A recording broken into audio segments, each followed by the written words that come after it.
So नमस्ते विद्यार्थी मित्रांनो, आपल्या सगळ्यांचं या लेक्चरमध्ये स्वागत आहे. तर आज आपण बघणार आहोत 11वी फिजिक्समधील पहिला टॉपिक युनिट्स अँड मेजरमेंट, त्यामधील एक्झरसाइज मधला पार्ट 2 आहे.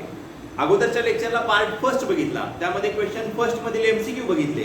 रिड्यूस्ड सिलेबस वरती जे एमसीक्यू होते ते घेतलेले नाहीत. क्वेश्चन नंबर 2 मधील पण आपण काल 3 क्वेश्चन बघितले का. तर पहिला क्वेश्चन हा रिड्यूस्ड सिलेबस मध्ये होता. आता पाचवा सुद्धा जो आहे तो रिड्यूस्ड सिलेबस वरती आहे. कंपोजिशन ऑफ एरर्स असा आहे, त्याच्यावरचा आहे. तर आता आपण 6वा क्वेश्चन बघणार आहे. क्वेश्चन नंबर 2 मध्ये काय आहे बघूया. तुम्ही पेज नंबर 14 जे आहे ते ओपन करा. बघू शकता बघा. क्वेश्चन नंबर 6 काय आहे. Derive the formula for kinetic energy of a particle having the mass m and velocity v using dimensional analysis. तर आता आपल्याला माहित आहे बघा काय सांगितलंय की कायनेटिक एनर्जीचा फॉर्म्युला डिराइव करायचा आहे की ज्या पार्टिकलचं मास m आहे आणि ज्याची वेलोसिटी v आहे, डायमेन्शनचा वापर करून. आपण शिकलेलो आहे बघा ऍप्लिकेशन्स ऑफ डायमेन्शनल एनालिसिस, बरोबर आहे. 3 ऍप्लिकेशन्स आपण बघितले. पहिलं ऍप्लिकेशन कोणतं होतं? To correctness of the given physical equation, दिलेले इक्वेशन बरोबर आहे किंवा नाही, बरोबर. 2 नंबरचं आपण काय बघितलं? To establish the relation between different physical quantities. आणि त्याच्यावर आधारित आता जो विचारलेला क्वेश्चन आहे तो आहे. म्हणजे वेगवेगळ्या फिजिकल क्वांटिटी, एक फिजिकल क्वांटिटी दुसऱ्यावरती डिपेंड असते हे आपण बघितलं. जसं period of simple pendulum depends upon length of the simple pendulum and acceleration due to gravity. आपण त्याचा फॉर्म्युला क्रिएट केला, T is directly proportional to, अशा पद्धतीनं. तसंच आपण force which depends upon mass and acceleration. Okay, तसं आपल्याला दिलेलं काय आहे? Derive the formula for kinetic energy. म्हणजे आपल्या ऍप्लिकेशन्स ऑफ डायमेन्शनल एनालिसिस मधलं दुसरं ऍप्लिकेशन आहे की जो फॉर्म्युला क्रिएट करायचा. आपल्याला दिलेले असतात वेगवेगळ्या फिजिकल क्वांटिटी, त्याचा फॉर्म्युला क्रिएट करायचा. कशाच्या सहाय्यानं? डायमेन्शनच्या सहाय्यानं. म्हणजे डायमेन्शनचा वापर करायचा, बरोबर. काय आहे कायनेटिक एनर्जी? बघा, kinetic energy of a particle having mass m and velocity v. आपण हे कसं दाखवतो? Kinetic energy is directly proportional to mass raise to x and velocity raise to y, बरोबर. आता यानंतर आपण काय इक्वेशन घेतो बघा. Kinetic energy which is equal to एक प्रोपोर्शनॅलिटी कॉन्स्टंट घेतो k, then m raise to x and y raise to v raise to y. v be the velocity. Okay, आपल्याला तेच सांगितलंय. Kinetic energy of a particle having mass m and velocity using dimensional analysis. आणि मग याला equation number आपण 1 म्हणूया, बरोबर. मग आता काय करूया बघा, प्रत्येकाचं डायमेन्शन्स काढूया. कायनेटिक एनर्जीचं डायमेन्शन्स काढूया, मासचं काढूया, की हा कॉन्स्टंट आहे, डायमेन्शन लिहिणार नाही. मासचं डायमेन्शन काढूया, वेलोसिटीचं डायमेन्शन काढूया आणि त्याची पॉवर दिली, बरोबर. तर writing dimensions of each term असं आपण म्हणू शकतो. Writing dimensions of each term on above equation. Therefore we get dimensions of kinetic energy. आपल्याला माहित आहे काय kinetic energy डायमेन्शन काय आहे बघा. बरोबर आहे, सांगा. ke प्रत्येकाचा आपण काढूया की वरच्या equation. m raised to 1 L raised to 2 T raised to -2. Okay, कालच आपण बघितलं एमसीक्यू मध्ये कायनेटिक एनर्जी, पोटेन्शियल एनर्जी आणि वर्क आणि मोमेंट ऑफ फोर्स यांचे डायमेन्शन सारखे असतात, बरोबर आहे. ते किती असतात? m1 L2 T raised to -2. Kinetic एनर्जीचं काढलं बरोबर चिन्हाच्या डाव्या बाजूला आहे. K हा कॉन्स्टंट आहे, कॉन्स्टंटचं डायमेन्शन निघत नाही. मग पुढे मास आहे, सो m याचं पण आपण काढूया. अगोदर काय करूया, प्रत्येक टर्मचं काढूया, नंतर सगळे यामध्ये आपण ठेवूया. ओके, m चं डायमेन्शन आपल्याला माहित आहे, m raised to 1. आणि राहिलं काय काय आहे? v. v चं डायमेन्शन्स काय? Velocity l1 t raised to -1. Okay, असं डायमेन्शन्स आपल्याला मिळालं. त्या 3 फिजिकल क्वांटिटीचं डायमेन्शन इक्वेशन 1 मध्ये ठेवूया आपण. ओके, आणि मग आपल्याला काय मिळते बघूया. बघा,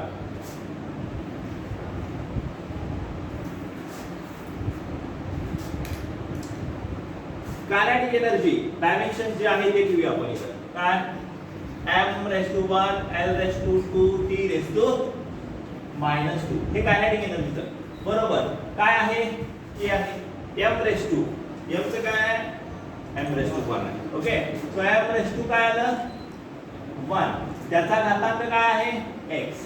त्यानंतर वेलोसिटीचं काय L1t मायनस 1, त्याचं काय आहे घातांक y. ओके, हा x आणि y.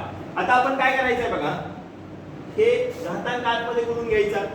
मग काय येते पुढच्या स्टेपला, हे डायमेन्शन्स आहेत तसंच m raise to 1, l raise to 1, t raise to minus 2 which is equal to k.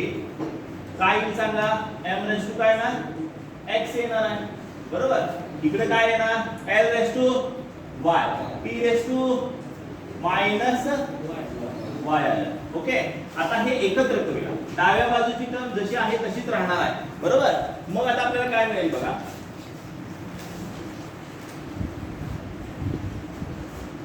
m raise to 1, l raise to 1, l raise to 1 का 2 किती आहे बोला जरा, जेवलाय का नाही. हा, मग इथं काय येणार m raise to x, l raise to y आणि t raise to. Very good.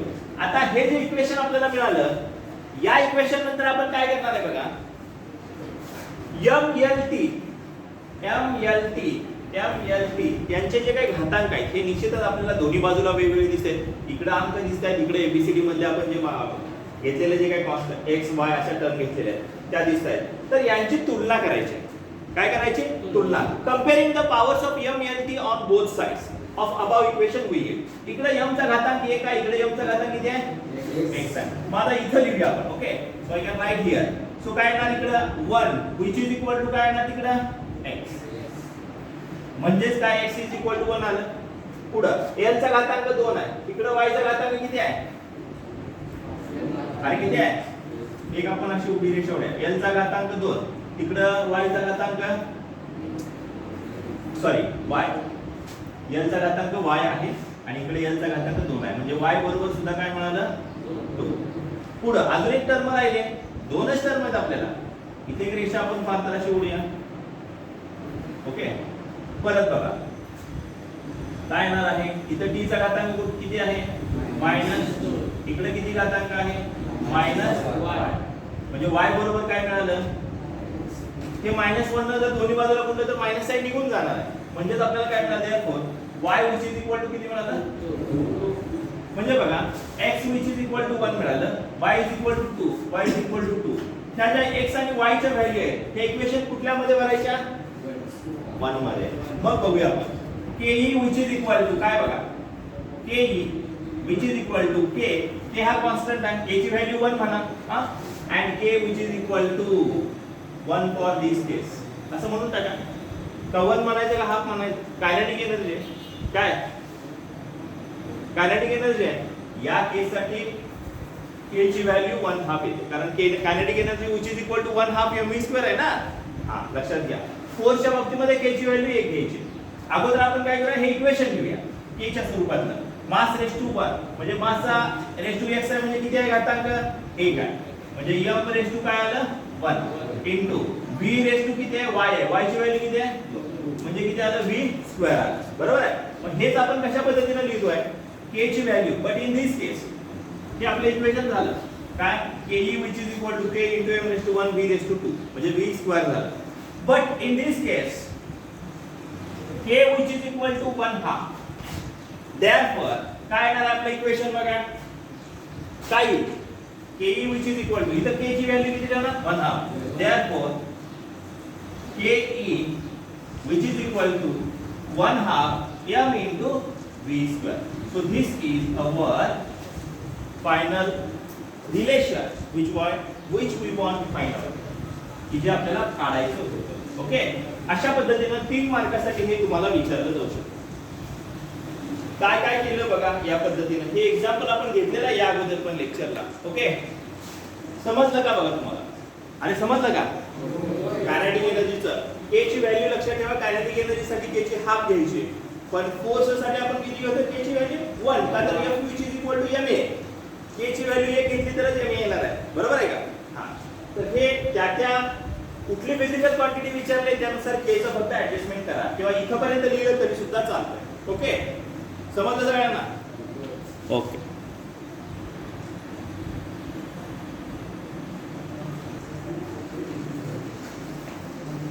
त्यानंतर हा झाला question number 2.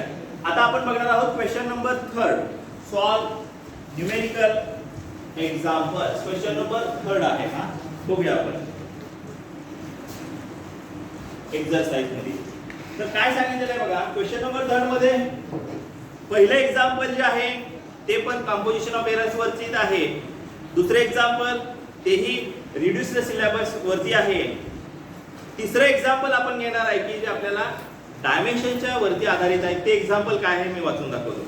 Example number 3 in question number 3 बघा. An electron with charge E enters a uniform magnetic field B, vector B, with velocity vector V. The velocity is perpendicular to the magnetic field. The force on the charge E is given by F, which is equal to magnitude of F, magnitude of vector F,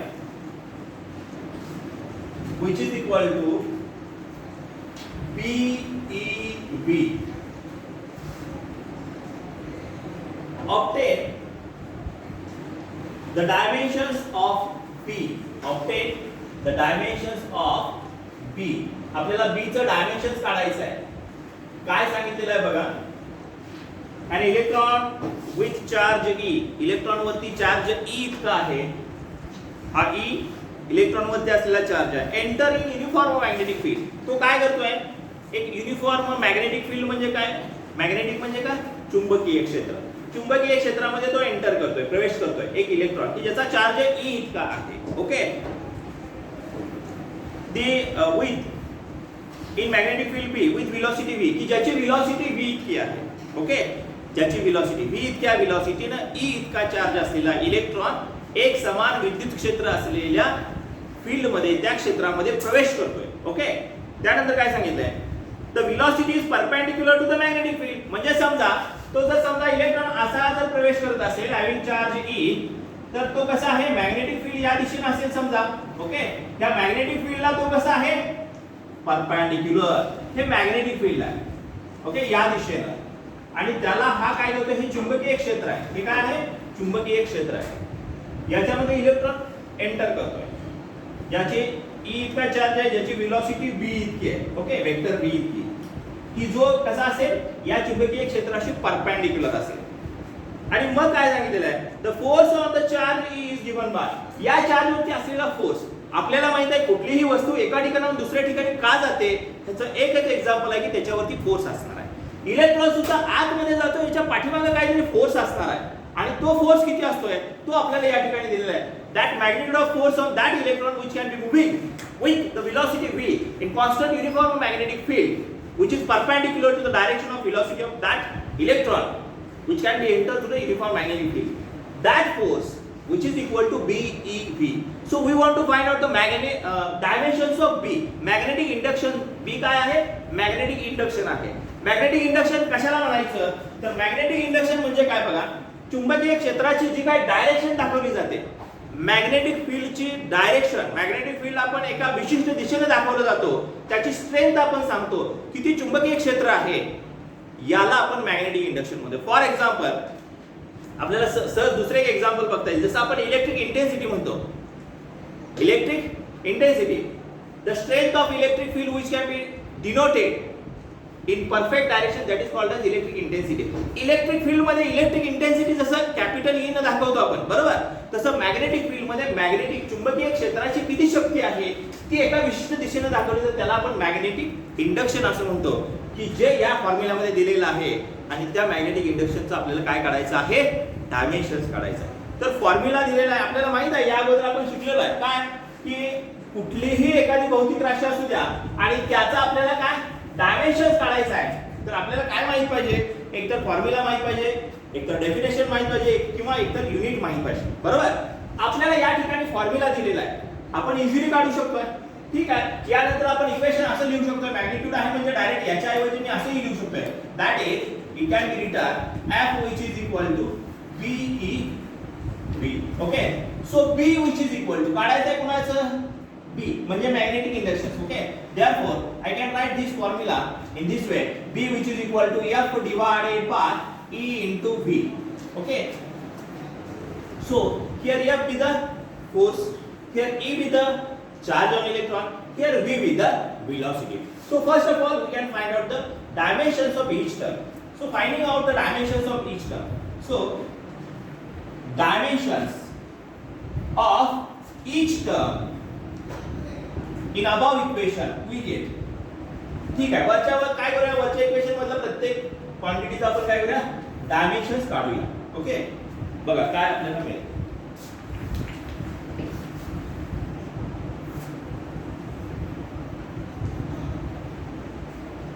So we get, first of all we can find out the force, dimensions of force. So who will tell me the dimensions of force? सांगा बघूया dimensions काय फोर्सचं. Yes, m raised to 1, l raised to 1, t raised to, very good, t raised to -2. Force झाला. E with a charge. चार्जचं पण आपण बघितलंय, notation फक्त वेगळं होतं, नोटेशन वेगळं, q घेतलं होतं आपण, q with a charge.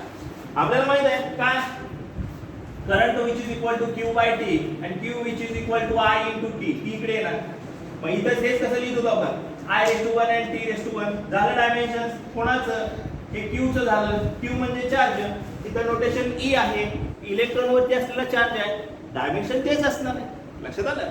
हां, म्हणजे आपल्याला काय सांगता येईल, चार्जचं dimensions I raised to 1, t raised to 1.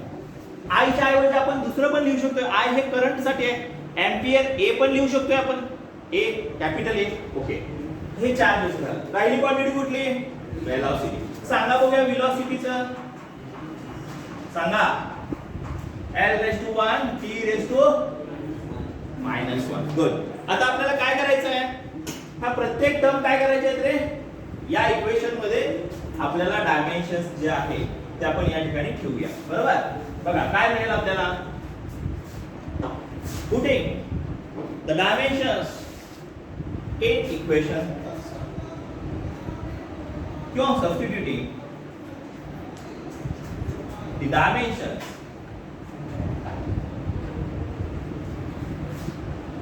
of all terms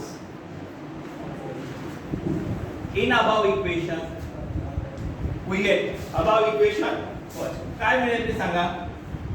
हे तर b आहे असंच की ज्याचा आपल्याला काढायचा आहे, फाइंड आउट करायचा आहे. ठेवूया इकडं. f चं काय, m raised to 1, l raised to 1, t raised to -. So डिनॉमिनेटरला काय आहे, e into v. e चं काय आहे, I raised to 1, t raised to, सांगा ना. हां, v चं किती आहे, v चं किती काढलंय, l raised to 1, t raised to. हां, मग आता काय करावं लागेल आपल्याला रे, सांगा बघूया जरा. हे डायमेन्शन जे आहे हे एकत्र करून वर पाठवावं लागेल. म्हणजे आपल्याला काय एक फॉर्म्युला तयार करायचा, dimension formula. So b which is equal to काय येईल सांगा बघूया. आता स्टेप बाय स्टेप आपण काय करूया, अगोदर हे जे आहे हे वर गेल्यानंतर मायनस होणार आहे, हे पण मायनस होणार आहे. ओके, हे मायनस आहे ते काय होणार, प्लस होणार आहे. म्हणजे थोडक्यात इथंच काय, हे +1 आणि हे -1 इथंच कॅन्सल होईल. लक्षात येते का तुमच्या, बघा हे +1 आणि हे -1 इथंच कॅन्सल होईल. वर काय आहे, मग हे मायनस I raised to 1 आणि l raised to 1 हे दोन्ही मायनस होतील. हे l raised to 1 आणि इथलं l raised to 1 काय होणार आहे, कॅन्सल होणार आहे. म्हणजे राहतंय फक्त काय, वर येणारी टर्म I raised to 1 येणार आहे. बरोबर आहे, आणि बाकीच्या टर्म I raised to 1 आहे ते वर गेल्यावर काय होणार आहे, मायनस. म्हणजे काय येईल सांगा फायनल, का लिहूया, तुमच्या लक्षात येणार नाही अजून. m1 l1 t raised to -2 हे आला आपला डायमेन्शन फोर्सचा. ओके, त्या t ला हे t गेले, I1 आणि l raised to -1 इकडे लिहूया. I1 I -1 आणि l -1. बरोबर आहे का, हे +1 आहे वर गेले की मायनस. इथं पण l -1 l -1 कॅन्सल. म्हणजे फायनली आपल्याला इथं लिहिता येईल काय, m raised to 1, l तर 0 झाला, t raised to -2 आणि I raised to -1. So this is the required formula for magnetic induction of the B. लक्षात येतंय, स्टेप बाय स्टेप आपण काढलं. आपल्याला या क्वांटिटी दिलेल्या फॉर्म्युल्यामधील क्वांटिटी माहित पाहिजे. आपण हा फॉर्म्युला अशा पद्धतीने लिहिला, हे मॅग्निट्यूडच आहे. ओके, वेक्टर आणि मॅग्निट्यूड निघून म्हणजे थोडक्यात मॅग्निट्यूड स्वरूपात असंही लिहू शकतो आपण. हे लिहिल्यानंतर b which is equal to formula घेतला, EV इकडं प्रत्येक टर्मचं डायमेन्शन काढलं. आता इथं फोर्सचं डायमेन्शन माहित आहे, m1 l1 t raised to -2. हे चार्ज आहे I1 T1, velocity L1 T -1. हे सगळे परत यामध्ये डायमेन्शन ठेवले इथं. आणि फायनली ओके, म्हणजे काय मिळालं, m1 t raised to -2 आणि I raised to -1 नाही -1. ओके, समजलं का? बघा, समजलं का? सगळ्यात आवाज कसा पाहिजे? Very good.